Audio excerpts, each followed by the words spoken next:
Sadly, it seems that the major order will not be completed. Goodbye, anti-tank mines. We shall yet again miss your glory. So instead, let's focus on the mines that we do have to see how mines should be used in Helldivers 2. So mines are relatively underpowered. This much everyone can agree on. When I first started using these mines, I thought they would be very effective against automaton forces because they have lots of ground forces that move slowly and linearly, and don't jump like the hunters on the Terminid side. However, I was disappointed to figure out that the mines would not blow off the legs of hulks even if they went through a literal field of mines. Cue depressing music. However, they are effective against most other units that aren't considered tank class. So, let's figure out how you should place the mines so that they will effectively kill the majority of enemies coming towards you. There are really only two options here. Place them in a wide open area to maximize the spread of the mines and thus have more blanket coverage, or place these mines in choke points and valleys so that we can maximize their damage output. I found that for the majority of automatons, it was more effective to place them in choke points since they occasionally will shoot the mines, probably trying to hit the diver, and the large area of effect decreases the overall amount of damage that the automatons can easily tank. So, place them in enclosed spaces or tunneling points to really maximize their damage potential. For the Terminids, I found the opposite was true. Since the bugs fancy reproduction strategies, it's more effective to throw mines down in an open area to maximize kills as the bugs are more often spread out from each other.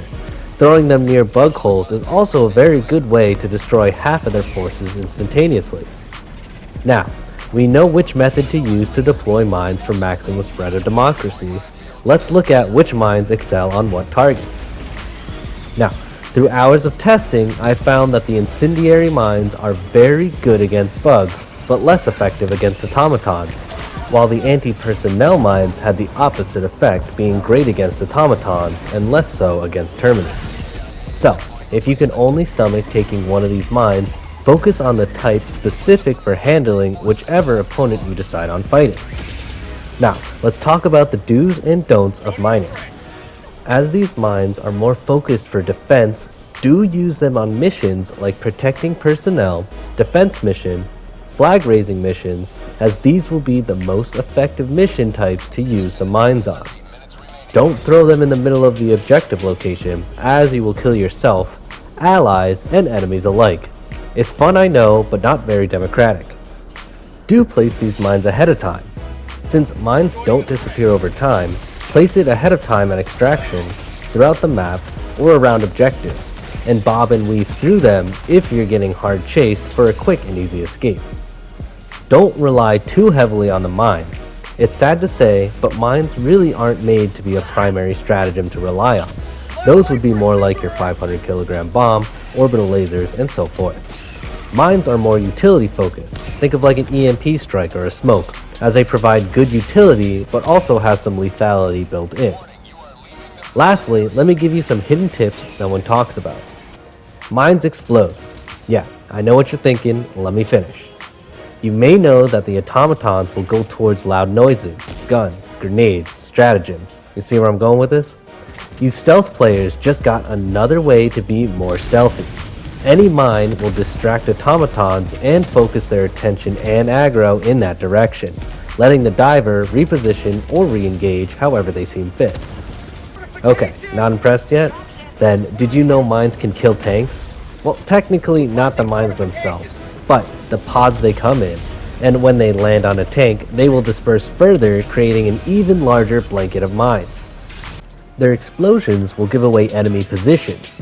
Place them on either side of an area you'd like to protect, and the bots will alert you of their direction, and get focused at that spot.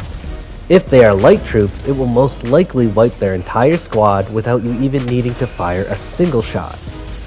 Mines are actually pretty useful in protecting your turrets. Place down your favorite turret, mine around the area without trying to place them directly on top, and the lifespan of your stratagem will greatly increase. Well, as long as there's no charger itching to blow through the whole defensive field. Anti-personnel mines will not one-shot kill your players. even with light armor, but the incendiary mines will. It's better to clear out the area a little bit before throwing down the mine because many enemies, especially the automatons, will one-shot the mine dispenser before it can dispense the mines, making it all but useless.